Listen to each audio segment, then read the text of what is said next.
در دوره کارهای آبادانی استقبال ارزنده از جشن 30 سالگی استقلالیت دولتی جمهوری تاجیکستان در مرکز ناحیه به نام شمس‌الدین شاهین با پیشنهاد مقامات اجرایی حاکمیت دولتی ناحیه و جلب صاحبکاران ساختمان انشاءات‌های گوناگون اهمیت اجتماعی داشته ادامه دارند.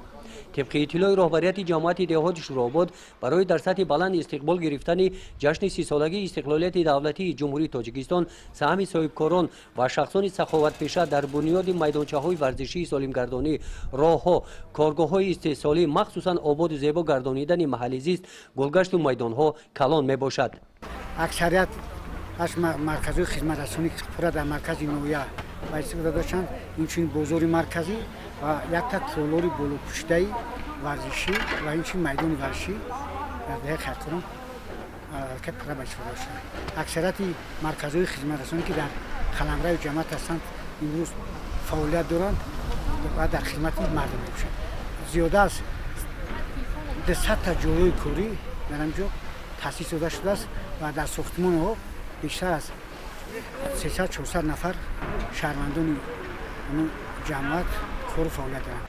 در مرکز ناحیه به نام شمس‌الدین شاهین در ساختمان انشاءات‌ها دیگر جماعت‌های دهات ناحیه نیز سهم می‌گذارند. در شفت شاهرا این انشاءات‌ها با جلب صاحبکاران جماعت دهات جگم ساخته شده‌اند. از 21 انشاءاتی که بقای گرفته شده 17 تا همین با استفاده داده شده است.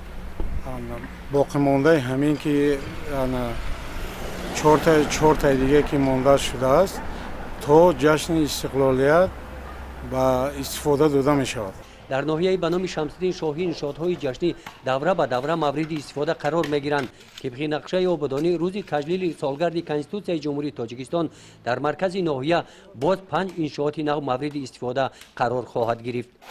گزارش خواجه نظریف خدای نظر ظهوروف از ناحیه به نام شمس‌الدین شاهین برای برنامه اطلاعاتی نوید.